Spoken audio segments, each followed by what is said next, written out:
Senator Markwayne Mullin. Thank you, Roger, for doing this.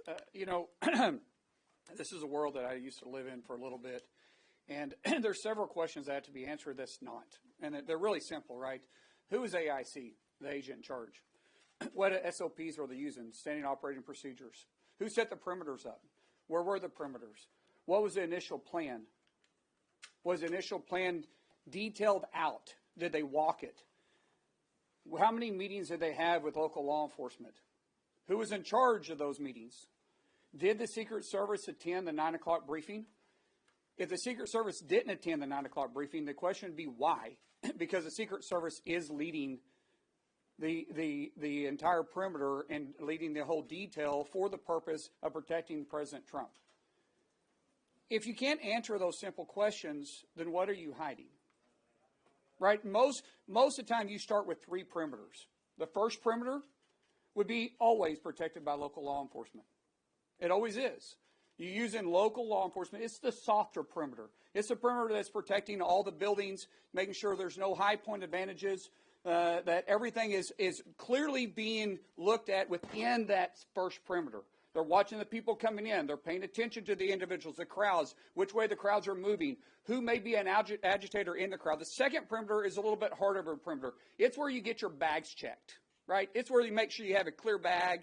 It's where you go through your metal detectors. It's where you're presenting your credentials that you're able to be there. That's going to be local law enforcement. It'll be some uniformed individuals. It'll also be your bigger SWAT team. The inner one, which is called the diamond, they had 3 jobs. To protect the principal from harassment, embarrassment, and death.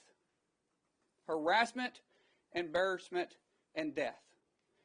Out of every single detail you run, you always do a debrief. You break it down. What went right? What went wrong? How do we improve? All we're asking is the Secret Service to give us the briefing. What did they break down? What's the simple issues that they dealt with? Where was the failure points? Because if you cannot admit you did something wrong, you're destined to do it again. As Senator Blackburn laid out, there's 31 individuals that's every single day they're depending on the Secret Service to do their jobs. That means there's 31 individuals that have families that's depending on the Secret Service to do their job. They should do their job. We want them to do their job. I spoke with President Trump the day after the assassination attempt. And I'll tell you the first thing he did is he praised the Secret Service, the ones that were in his diamond, for doing the job. He praised them for jumping in and protecting him. His words was, didn't they do a great job? Yeah, they did do a great job protecting him. They did a horrible job with the perimeter and protecting everybody else that was there.